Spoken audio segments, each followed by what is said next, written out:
একদিকে এবিভিপি, অন্যদিকে বাম ছাত্র সংগঠন তপ্ত যাদবপুর। দুপক্ষেরই টার্গেট যাদবপুর বিশ্ববিদ্যালয়। এদিকে বৃহস্পতিবার বিশ্ববিদ্যালয়ের গেট বন্ধ রাখা হয়েছিল। 4 নম্বর গেটের ভিতরে এআইডিএসও পতাকা হাতে রয়েছিল। অন্যদিকে গেট টপকে ভিতরে ঢোকার চেষ্টা করেছে আরএসএস এর ছাত্র সংগঠন এবিভিপি।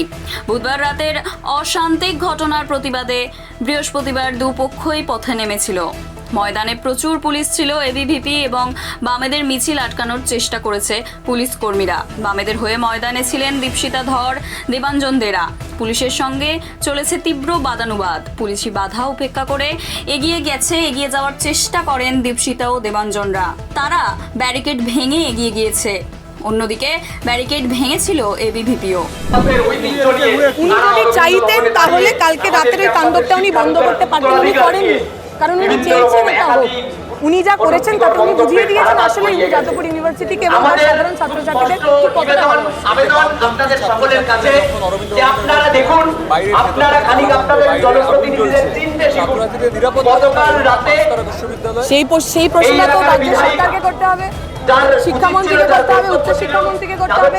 যদি প্রশাসন এবং বিধায়ক তারা নিজেরা ইচ্ছা করে একটা এরকম হিংস্রতা তৈরি করে, তার সেই মাননীয় কর্তব্যটি পালন না করে তিনি কার্যত যাদবপুরের ছাত্রছাত্রীদের দিকে পাল্টা আক্রমণ করেছিলেন এবং যাদবপুর বিশ্ববিদ্যালয়ের বাইরে যে এলাকা, আমি এখনো অবধি যা টিভি, যা ছবিতে, যা ভিডিও দেখেছি, কোথাও এবিভিপি আক্রান্ত হচ্ছে এমন ছবি আমরা দেখতে পাইনি। এই সরকারি মুখার্জিরা আসলে তাদেরকে টুকরে টুকরে জ্ঞান বলে অভিহিত করছে। ক্যামেরাগুলো সব আসলে এই সরকারি মুখার্জিরাই আমরা তো যা রেকর্ডেড ভিডিও দেখলাম তাতে যারা এই স্বদেশী আন্দোলনের মাটিকে লাভ করতে চায়, সরকারি মুখার্জির একেবারে প্ররোচনায় ভিতরে ঢুকে ইউনিভার্সিটিকে জ্বালিয়ে দেওয়া,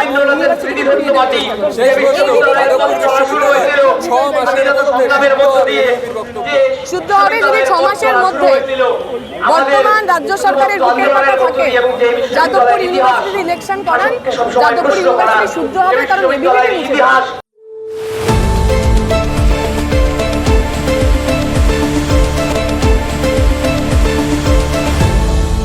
আপনারা দেখছেন এই বেলা বাংলা, শিরোনামে সবার আগে।